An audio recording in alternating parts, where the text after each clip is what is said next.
આગળ વાત સુરતની કરીએ તો સુરતના ઉધના ઝોન એમાં પાણી બંધ રહેશે। ઝોન એના વિસ્તારોમાં 23 જૂને પાણી બંધ રહેશે। ચીકુવાડીમાં નવી 40 લાખ લીટરની ટાંકી બનાશે। નવી ટાંકીને હાલની અંડરગ્રાઉન્ડ ટાંકી સાથે જોડવામાં આવશે।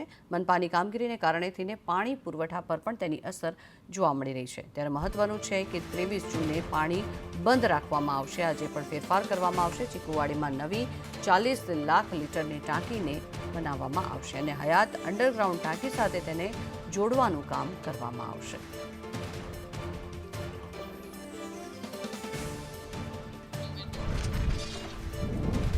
તો પાણીની સમસ્યા ન રહે તેના માટે થઈને આ મહત્વનો નિર્ણય કરવામાં આવ્યો છે। ઉધના ઝોન એમાં પાણી બંધ રાખવામાં આવશે અને ત્યારબાદ 23 જૂને આ પાણી બંધ રાખીને આ કામગીરી હાથ ધરવામાં આવશે। મનપાની કામગીરીને કારણે પાણી પુરવઠા પર પણ તેની અસર થઈ શકે છે। ત્યારે ઉધના ઝોન એમાં પાણી બંધ રહેશે।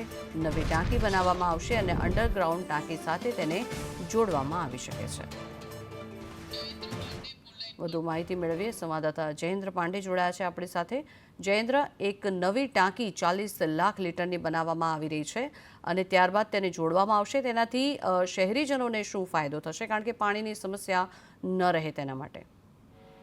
જી બિલકુલ કે ઉધના ઝોનમાં જે પ્રકારે વાત કરવામાં આવે તો ઘણા સમયથી પાણીની સમસ્યા રહી છે, ત્યારે તેને લઈને જે છે 40 મીટરની મોટી ટાંકી બનાવવામાં આવશે અંડરગ્રાઉન્ડ અને તેનું કામ પણ કરવામાં આવશે। પરંતુ તેના કારણે 23 જૂને પાણી પણ બંધ રહેશે, ત્યારે મોટી સંખ્યાના પરિવારને અસર થશે। પરંતુ ખાસ કરીને જ્યારે પાણી ટાંકી બની જશે ત્યારે આ 40 લાખ લોકોને ખૂબ જ ફાયદો પણ થશે, કારણ કે વારંવાર આ પાણીની સમસ્યાઓ સર્જાતી હોય છે અને અનેક ખામીઓ પણ આવતી હોય છે, ગંદા પાણીની પણ સમસ્યાઓ રહેતી હોય છે। ત્યારે તેને લઈને સુરત મહાનગરપાલિકામાં અનેક અરજીઓ અને ફરિયાદો જતી હોય છે, પરંતુ તેનો કાયમી નિરાકરણ આવી છે તેવી હાલ શક્યતાઓ જોવાઈ રહી છે। તેને લઈને હવે 40 લીટરની મોટી 40 લાખની જે લીટર ટાંકી છે તે મોટી બનાવવામાં આવે છે, તેના કારણે લોકોને ખૂબ જ ફાયદોકારક થશે તેવું હાલ જણાવે છે।